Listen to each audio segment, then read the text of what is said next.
I'll never forget the last day of third grade, not because of the joyous shouts or the ringing laughter that echoed through the halls, but because that was the day I learned that monsters could wear friendly faces and live right next door. It was supposed to be a simple day. School was out, summer was in, and all I could think about was 3 months of no homework and all the fun I was going to have. As the final bell rang, I grabbed my backpack and made my way to the school gates where I always met my mom. Only, she wasn't there.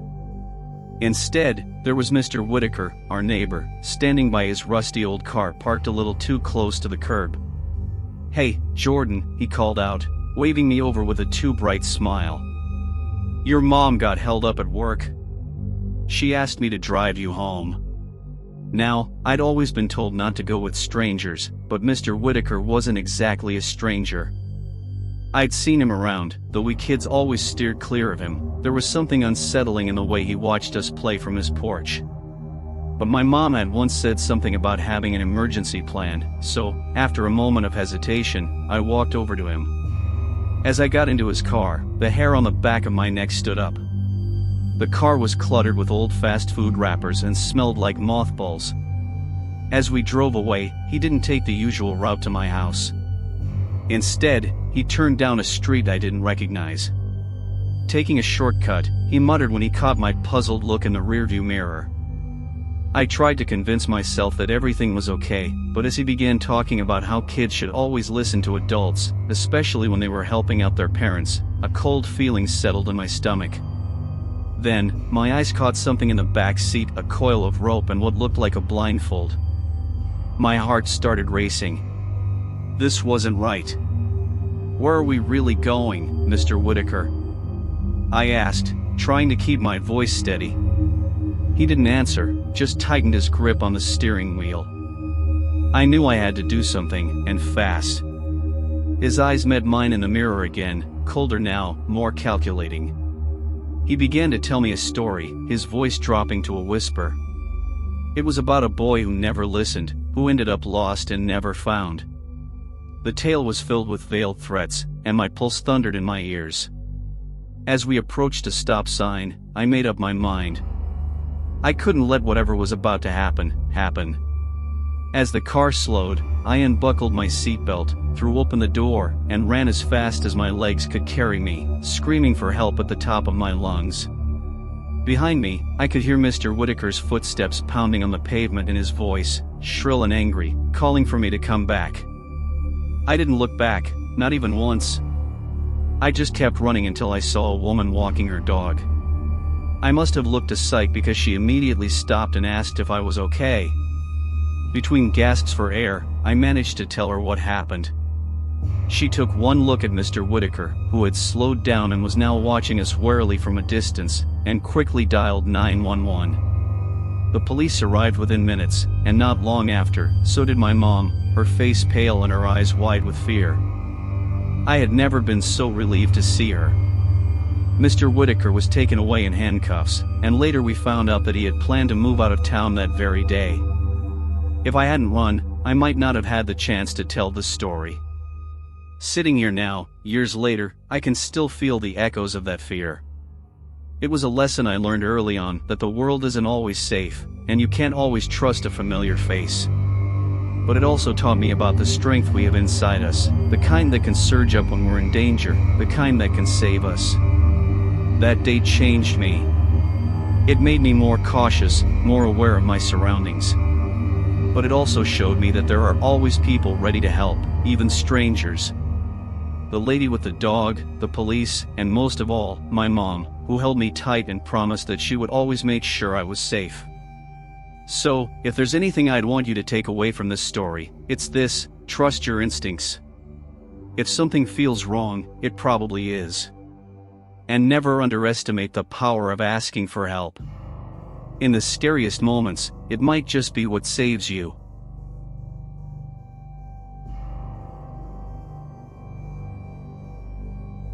I always thought the last day of school was supposed to be fun, you know? Celebrations, signing yearbooks, making plans for the summer. But that day, the day we found something twisted in the basement, changed everything. I guess you could say it started with a smell. A nasty, sticking to the back of your throat kind of smell. It was everywhere, but no one could figure out where it was coming from. My friends, Ellie and Jake, and I joked about it being the ghost of finals past. We didn't know how right and wrong that joke would turn out to be. As the school day dragged on, the smell got worse, especially near the old wing of the school that no one used anymore. Curiosity got the better of us. "Let's check it out after school," Jake suggested with a grin that told me he was half excited and half scared. I agreed, not wanting to look like the chicken in front of Ellie, who was already nodding eagerly. The bell rang, finalizing the school year, and while everyone else streamed out the doors to freedom, we headed towards the forbidden part of the school. The smell led us down to the basement, to an old locker room that looked like it hadn't seen students or a mop in decades. We found a door hidden behind some old lockers. It was stuck, but together, we managed to pry it open. Inside, it was like stepping into a forgotten world. Old furniture was stacked against the walls, dusty files littered the floor, and right there, in the center of the room, was what we first thought was a mannequin. As we got closer, the horrible truth hit us. It wasn't a mannequin. It was a body, decayed almost beyond recognition. I remember Ellie screamed, and even Jake went pale, looking like he might be sick right there. I felt this cold dread wash over me, not just from the sight, but because there was a camcorder set up, facing the body.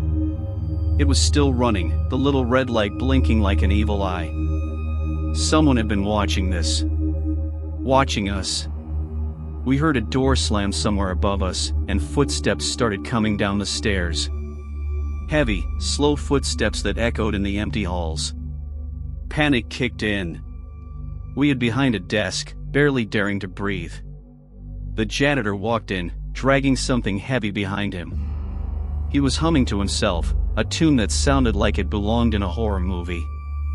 It was then we noticed he was carrying a new tarp, probably to cover up another victim. His mumblings were disjointed, talking about keeping secrets and how no one could know. The moment he bent down, his back to us, we ran. We bolted from that room, up the stairs, and didn't stop even when the janitor shouted after us. He chased us, his footsteps booming behind us. We split up, thinking we could outrun him, make it harder for him to catch any of us. I never ran so fast in my life. I texted the police while running, my fingers shaking so much I almost dropped my phone. My battery was dying, and just as I hit send, the screen went black. I didn't even know if the message went through. I just kept running until I burst out of the school doors, into the sunlight where other students were milling around, oblivious to the nightmare unfolding beneath them. The police arrived within minutes, their sirens cutting through the after-school chatter like a knife. They stormed the school, and soon, they had the janitor in handcuffs. He didn't fight them, just let out this creepy laugh that made my skin crawl. They found his collection of recordings, his little horror show set up in the basement. The school was closed off as a crime scene, and rumors spread like wildfire. They found more than just the one body. The basement was his secret hiding spot for years. Thinking back, I realize how close we came to being part of his gruesome collection. The last day of school was supposed to be about goodbyes and looking forward to the summer. Instead, it became about surviving and never looking at familiar places the same way again. Ellie, Jake, and we don't talk much about what happened. It's like this bond we have now, a shared nightmare. We're closer because of it, but there's always that shadow hanging over us, the memory of the day we found a body in the basement. So yeah, last days can be memorable, but be careful what you wish for. Some things are better left undiscovered, hidden away in the dark, waiting. But we were just kids, curious and foolish, thinking we were invincible. We learned the hard way how very wrong we were.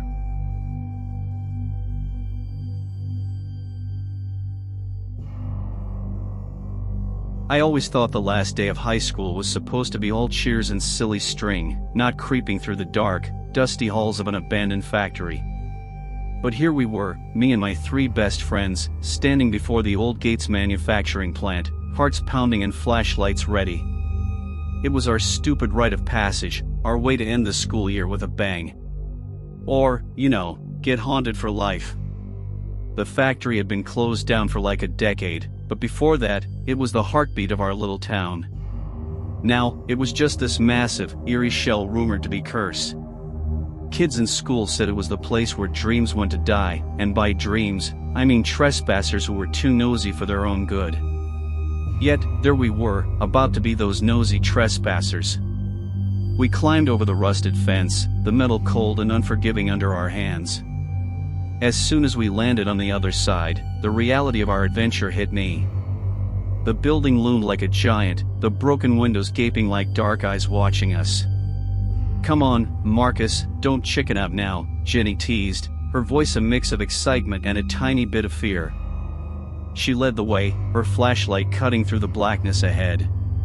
Chris was cracking jokes behind me, trying to lighten the mood, but even his laughter sounded forced. Liam was quiet, eyes scanning every dark corner as if he could spot danger before it found us. Inside, the air was thick with the smell of mold and rust. Our lights swept over graffiti walls and piles of debris.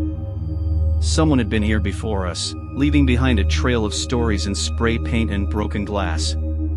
We made our way to the basement, the air growing colder as we descended. That's where the workers used to have their lockers, a graveyard of metal boxes now. That's when we found it, the locker that didn't belong.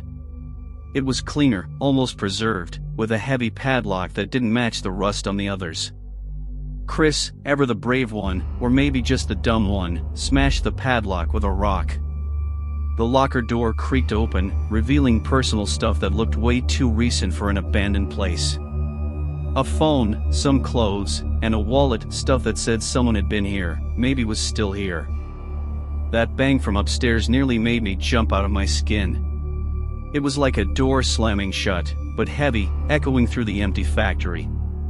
Our lights flickered, and the faint, whispery echoes started. It was like the building itself was talking to us, whispering our names in a hiss that sounded like wind but felt like a warning. We tried sticking together, but the whispers tugged at our ears, pulling us apart. I heard my name, soft and sinister, coming from the end of the hall. I knew better than to follow, but part of me wanted to. Part of me wanted to see if the voice had a face. We didn't realize we'd run until we were all panting, trapped in a corridor with too many shadows. Moonlight streamed through the broken windows, throwing patterns on the floor that looked like they were moving, reaching for us. And then there was the figure at the end of the corridor, a shadow that was too solid, too real. It moved towards us, slow, deliberate, dragging something that sounded like chains. Jenny found the hatch, an old maintenance door hidden under a pile of boxes. We didn't think, we just acted, prying it open and dropping one by one into the darkness below. The tunnel was tight, filled with cobwebs and the smell of earth. We crawled on hands and knees, the sound of our pursuer a constant echo in the cramped space. When we finally saw light, it was like seeing the sun after a long night. We burst out of the tunnel, out of the woods, and didn't stop running until we hit the main road, the one with cars and lights and normal things that didn't whisper or chase. We never talked about it again, not really. It was like making a pact without saying the words. But that night changed something in us. It was the end of our childhood, the start of something new, something a little scarier, a little more real. As I look back, I wonder if we really heard what we thought we heard, saw what we thought we saw. But then I remember the fear, the cold, gripping fear, and I know it was real. It was all too real. We had walked into a story, a ghost story that we could never tell without sounding crazy. But it was ours, our final test, and somehow, we had passed.